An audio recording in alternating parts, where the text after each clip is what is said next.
তিন শ্রেণীর মানুষ জান্নাতে যাবে না, দিন রাত বলছে। তিন শ্রেণীর মানুষ জান্নাতে যাবে না, দিন রাত বলছে। তার মধ্যে আপনি আছেন একজন। রাসূল সাল্লাল্লাহু আলাইহি ওয়াসাল্লাম বলছেন, মধুমেনুল খামর, যারা নিয়মিত বিড়ি, তামাক, জর্দা, সিগারেট, গুল, নেশাদার দ্রব্য খায়, পান করে, তারা জান্নাতে যাবে না। আব্দুর রাজ্জাক সাহেব, বিড়ি, তামাক, জর্দা, সিগারেট এইগুলো কি নেশাদার দ্রব্য? আপনি এইভাবে বলছেন যে যারা বিড়ি, তামাক, জর্দা, সিগারেট, গুল খায়, নেশাদার দ্রব্য খায়, তারা জান্নাতে যাবে না। তো বিড়ি, তামাক, জর্দা, সিগারেট যে নেশাদার দ্রব্য, এটা আপনি প্রমাণ করেন তো দেখি। একেবারেই সহজ। রাসূল সাল্লাল্লাহু আলাইহি ওয়াসাল্লাম বলছেন, মাসকারা কাসিরুহু ফাকালিলুহু হারাম। যে জিনিসটা বেশি খেলে বিবেকের ক্ষতি হবে, তার কমও হারাম। এটা হাদিস, আল্লাহ রাসূল বলেছেন। এমন এক বাক্য আল্লাহ রাসূল বলে দিয়েছেন, কিয়ামত পর্যন্ত পৃথিবীর সব জায়গাতে চলবে। যে জিনিস বেশি খেলে বিবেকের ক্ষতি হবে, তার কমও হারাম। তা আপনার পাশের একটা লোককে হাফ কেজি জর্দা খাওয়াইয়া দেন তো এখন, তারপর দেখেন তো কি হয়। যদি হাফ কেজি জর্দা খাওয়ানোর পরে, 1 কেজি জর্দা খাওয়ানোর পরে কিছু না হয়, তাহলে জর্দা খান, হারাম বস্তু নয়। আর 1-1.5 কেজি, হাফ কেজি খাওয়াইয়া দেওয়ার পরে বিবেকের যদি ক্ষতি হয়, তাহলে জর্দার একটা কণাও হারাম। আমি বলিনি এই কথা, এই কথা মুহাম্মদ সাল্লাল্লাহু আলাইহি ওয়াসাল্লাম বলেছেন। অতএব এই হাদিসের ভিত্তিতে বলছি, বিড়ি, তামাক, জর্দা, সিগারেট, গুল, নেশাদার দ্রব্য খায়, পান করে যারা, তারা জান্নাতে যাবে না। এই বৈঠকে তওবা করে উঠতে হবে। 1978 সালে মৌলানা হেড মৌলানা শীষ মোহাম্মদ সাহেবের দুপুরের খাওয়ার নিয়ে যেতাম। তো ট্রেন স্টেশনের উপর দিয়ে যেতে হতো। তো যারা ট্রেন স্টেশনে থাকে পান বিক্রি করে, তো একজন পান বিক্রেতা আমাকে চিনে, তো একটা পান দিয়েছে। আমি মুখে দিয়ে প্রতিষ্ঠানে ঢুকে গেছি। তো হেড মৌলানা শীষ মোহাম্মদ খুব গাম্ভীর্যপূর্ণ ও খুব মানুষ, সাহসিক মানুষ, আর খুব ভয়াবহ, সামনে কেউ দাঁড়াতে পারতো না।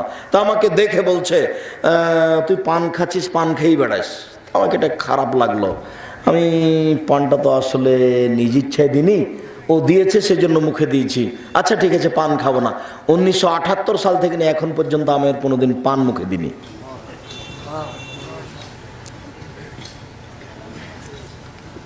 বিড়ি, সিগারেট, জর্দা আপনাকেই ছাড়তে হবে। আপনি মনে করেন না যে গরু ছাগল ছেড়ে দিলেই হবে। আর আপনি পারবেন, গরু ছাগল পারবে না। কেননা গরু ছাগলের উপরে এই বিধান নেই, মানুষের উপরে আছে। আর মানুষই পারে। আমি যে ওই যেখানে বলেছি, বুঝে না ওরা অন্তর আছে, বুঝে না, দেখেও দেখে না ওরা চক্ষু আছে, দেখে না, শোনে না ওরা কান আছে, শোনে না। উলাইকা কালানাম, তারা পশু প্রাণীর মতো, তারা গরু ছাগলের মতো, তারা কুকুর শ্রীগালের মতো, বালুহাজাল বরং তার চেয়ে খারাপ। এই জায়গাখানে আমি বলেছি গরু ছাগলের মতো কেন বলা হলো? গরু ছাগল বুঝে না, এ কথাই ঠিক। আমার আব্বার কথা বলছি। কৃষক মানুষ, গরু মাঠে ছেড়ে দিলে জমি চাষ করার পরে গরুগুলি নিয়ে আমরা মাঠে থাকতাম, গরু চড়াতাম। গরু যখন ধান ক্ষেতের দিকে যেত, তখন বলতাম, থেমে গেছে, একটু পরে আবার যাচ্ছে। তার মানে বুঝেনি, তাই তো গরু। ও তো আমার কথা একটু আঁচ করলো, থেমে গেল। আমার 100 দিনের পরীক্ষা। আমার নিজের কথা বলছি। আমার আব্বা সাধারণ ছোট কৃষক মানুষ। আমার 100 দিনের পরীক্ষা। গরু যখন ধানের দিকে যাচ্ছে, তখন বলেছে থেমে গেছে। তো একটু পরে আবার যাচ্ছে। তার মানে আমার কথা বুঝতে পারেনি, এই জন্য গরু। তা আমি যে বলছি জর্দা খেতে হবে না, তারপরেও খাচ্ছি, তার মানে আমি কি তাহলে গরুর মতো নই? আল্লাহ ওই কথা বলছেন, বুঝে না ওরা অন্তর আছে, বুঝে না, দেখেও দেখে না ওরা চক্ষু আছে, দেখে না, শোনে না ওরা কান আছে, শোনে না। উলাইকা কাল আনাম, তারা পশু প্রাণীর মতো, তারা গরু ছাগলের মতো, তারা কুকুর শ্রীগেলের মতো, বালুহাজাল বরং তার চেয়ে খারাপ। তো আব্দুর রাজ্জাক সাহেব, কুকুর শ্রীগেলের চেয়ে খারাপ কে গো? আপনার বাপ। আপনার বক্তব্য শুনতে এসেছি, আপনাকে খুব ভালোবাসি, সেই জন্য।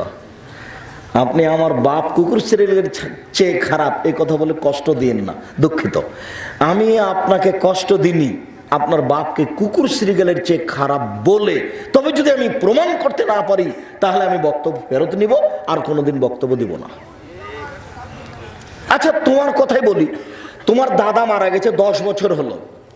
তোমার বাপ তোমার দাদা 5 বিঘা জমি ছেড়ে গেছে, 6 বিঘা জমি ছেড়ে গেছে, তোমার বাপ নিবে 4 বিঘা আর তোমার ফুফু নিবে 2 বিঘা। তো তুমি কি মনে করো যে আমার বাপ নিবে সকালে, আমার ফুফু নিবে বিকালে, না একসাথে নিবে? তো 10 বছর হলো এখনো তোমার বাপ তোমার ফুফুকে দেয়নি। এবার তোমার বাপ কুকুর সিরিয়ালের চেয়ে ভালো না খারাপ তুমি বলো? তোমার বাপকে যদি আমি কুকুর সিরিয়ালের চেয়ে খারাপ প্রমাণ করতে না পারি, আমি আব্দুর রাজ্জাক বিন ইউসুফ জাতির সামনে বক্তব্য দিব না। এটা তো যমুনার এই পার আর ওই পার, রংপুর, দিনাজপুর, লালমনিরহাট, নীলফামারী, কুড়িগ্রাম, পঞ্চগড়, ঠাকুরগাঁ, গাইবান্ধা, বগুড়া বনে যদি ভাইয়ের কাছে এসে জমি চায় তো ও একবারে খেপে বলবে যে চলে যা, জমিনে চলে যা, আর আসবি না। জমি চাওয়া নাকি সম্পর্ক ছিন্ন করা বলে। ওটা কাপুরুষ। তোমার বাপের কবর দিয়ে এসে জমি ভাগ করবে, তারপরে কোনো কথা। একজন লোক অংশ বন্টনের উপরে ডক্টরেট করবে, তো আমার কাছে এসেছে, এসে বলছে আপনার একটু ইন্টারভিউ নিতে এসেছে। আমি বলছি বাহ, অনেক তো সাহস আপনার দেখছি। তা আমাকে কিছু জিজ্ঞাসা করলো, তা ও যে ঠিকই পরীক্ষা করছে এটা আমি পরে বুঝতে পারলাম। ও আমাকে এক পর্যায়ে বলছে আপনার আব্বা মারা গেছেন? বলে জি হ্যাঁ। কতদিন হলো? এতদিন। ও আচ্ছা আচ্ছা, আল্লাহ ওনাকে যাজায় খায়ের দান করুক। তো আপনাদের জমি জায়গার খবর কি? তা আমি বললাম যে আমার বাপকে মাটি দিয়ে বাড়িতে ঢুকে জমি ভাগ করেছি, তারপরে খেয়েছি। তো আচ্ছা আচ্ছা ঠিক আছে, আপনার এই কথাটা আমি আমার বইয়ে লিখে দেব। যে আমি তো জাতির সামনে বলছি, মাটি দিয়ে এসে আগে জমি ভাগ করেছি, তারপরে খাওয়া দাওয়া। যদিও আমরা জমি, আমার ছোট ভাই, আমরা জমি চিনি না, আমি একটু চিনি, আমার ছোট ভাই চিনেই না। এখন বোনের সামনে ভাগ করে, আমার ছোট ভাই বরিশাল মডেল কলেজের শিক্ষক, আর আমার ছেলে এরা কি করবে সেটা আমি জানি না। আমি আল্লাহকে বলছি এদের তুমি বড় খাদেম হিসাবে কবুল করো। এদের অর্থ সম্পদ জমি জায়গাটা আমার মাথায় কোনো সময় নেই। আমি নিজেও কিছু না, আমি একটা কচুর পাতার পানি, চাঁপাইনবাবগঞ্জের পানি ভাষাতে কচুর পাতার পানি মানে কচুর পাতার উপরে একটু পানি আছে, একটু নড়লে টলমল করে, মানে যার মানে কোনোই ক্ষমতা নেই।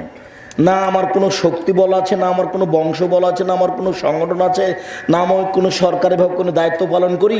আমি একেবারেই কচুর পাতার পানি। আমি এ দেশের মাটিতে উন্নত মানের প্রতিষ্ঠান গড়বই ইনশাআল্লাহ। যার কারণে আমি যখন তখন বলেছি আমার হাতে টাকা নাই, এ কথা সত্য। এখানে প্রতিষ্ঠান গড়বে, এ কথা সত্য। ইনশাআল্লাহ গড়বে। কিভাবে গড়বে তা আমি জানি না। জামিয়া সালাফিয়া ডাঙ্গিপাড়া, পবা, রাজশাহী, বাইতুল হাম জামে মসজিদে এখন মোটামুটি খরচ চলছে 10 কোটি টাকা। আমি তো 10 পয়সারও মালিক না, আমি নিজেই ফকির। আপনি প্রতিষ্ঠানের হিসাবই করতে পারবেন না, অবাক হতে হবে।